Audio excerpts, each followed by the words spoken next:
আসসালামু আলাইকুম। আশা করি আপনারা সকলে অনেক অনেক ভালো আছেন। তো আলহামদুলিল্লাহ আল্লাহর রহমতে আমি অনেক ভালো আছি। তো আজকের আবারও নতুন একটা কবুতরের ব্লগ ভিডিওতে আপনাদের স্বাগতম। তো যারা এখনো আমার এই চ্যানেলটিকে সাবস্ক্রাইব করে দেন নাই, দয়া করে সাবস্ক্রাইব করে দিবেন। পাশে থাকা বেল আইকনটি অন করে দিবেন পরবর্তীতে আমার এই সকল কবুতরের নতুন নতুন ব্লগ ভিডিওগুলো পাওয়ার জন্য। তো কেউ ভিডিওগুলো মিস করবে না, অবশ্যই আশা করতেছি সম্পূর্ণ ভিডিও দেখবেন, ভালো লাগবে। তো আজকে আমি আমার সবচেয়ে একটা একজোড়া কবুতর দেখানোর চেষ্টা করতেছি, যে কবুতর জোড়া আমার মনে করেন যে কবুতরের ঘরটা ভালো না হলেও কবুতরের বাচ্চা কিন্তু অনেকটা ভালো হয়। তো এটা হলো আমার এই যে টিনের ঘর। টিনের ঘর দেখেন, কবুতরের টিনের ঘর একটা তুলে দিয়েছিলাম। এই জোড়া কবুতর যদি এত সুন্দর ভালো হবে এবং কি এত সুন্দর বাচ্চা করবো, এটা কিন্তু আমার কল্পনার বাহিরে। তো এখন কিছুক্ষণ আগে কিন্তু কবুতরের বাচ্চাগুলো খাবার খাওয়াইলো। এই দেখেন মোটামুটি খাবার কিন্তু সবসময় ফুল থাকে। আর এই জাতীয় গোবর কিন্তু খুব সহজে পাওয়া যায় না। আর অবশ্যই আমার আরো কবুতর আছে, কিছু কবুতর আছে যেগুলার মনে করেন যে বাচ্চা অনেকগুলা ভালো করে। সেটা নির্ভর করে কিন্তু পায়রাপাড়ির উপর।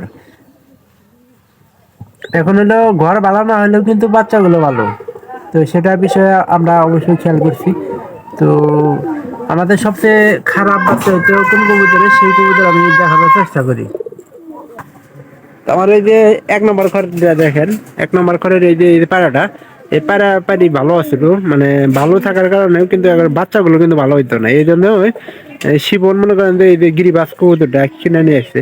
গিরিবাস একটু স্বাস্থ্যবান আছে, যদি বাবলু যদি মনে করেন যে বাচ্চাটা ভালো হয়।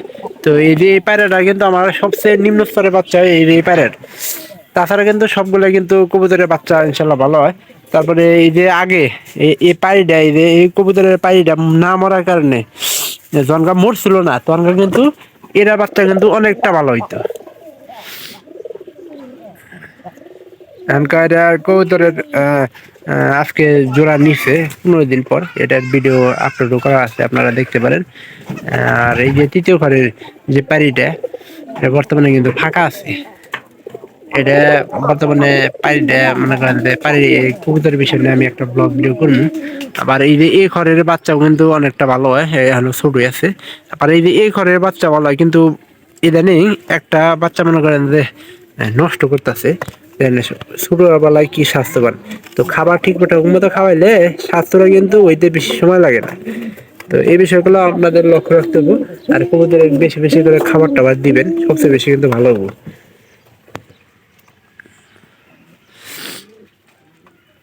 দেখেন কবুতর দেখেন, দেখে যদি ভালো লাগে একটা লাইক একটা কমেন্ট করে জানাবেন অবশ্যই। আর এই যে আমার কালো দোরা কিন্তু এখন নতুন বাদ দেই নেই, তবে ইনশাল্লাহ খুব তাড়াতাড়ি দিয়া দিব। এটা একবারে কালা মিসমিসা পাইরি, এটার বাচ্চার আহার আমার খুব ইচ্ছা ছিল। আর এখানে এই যে জোড়াতে বাচ্চা বড় হয়ে গেছে, মানে এক জোড়ায় আছে। পাড়িটা ভালো আছে, পাড়ি ভালো হইতে মনে করেন না, খাবার দাবার ঠিক মতো খাইতেছে এবং কি বাচ্চাও ঠিকঠাক মতো করতেছে। কাঁচা মাঝে কম বেশি হয়, সেটা হলো মনে করেন যে বন্যার সময়, যেমন বন্যার সময় কিন্তু খাবারের কারণে কিন্তু বাচ্চা কম বেশি হয়। কিন্তু এখনকার তো খাবারের কোনো অভাব নাই, সব দিক দিয়ে খাবার। ভুট্টা খাওয়াইতেছি, তারপরে চাউল খাওয়াইতেছি। তো অবশ্যই ভিডিওটি আপনাদের কাছে একটুখানি হলে ভালো লাগবে, ভালো লাগলে চ্যানেলটিকে সাবস্ক্রাইব করে দেবেন, পাশে থাকা বেল আইকনটি অন করে দেবেন পরবর্তীতে আমার এই সকল নতুন নতুন গ্রামের ব্লগ ভিডিওগুলো পাওয়ার জন্য। তো আপনারা কেউ ভিডিওগুলো মিস করবেন না, সবাই ভালো থাকেন। দেখা হবে পরবর্তীতে অন্য কোনো ব্লগ ভিডিওতে অন্য কোনো বিষয় নিয়ে। ধন্যবাদ সবাইকে।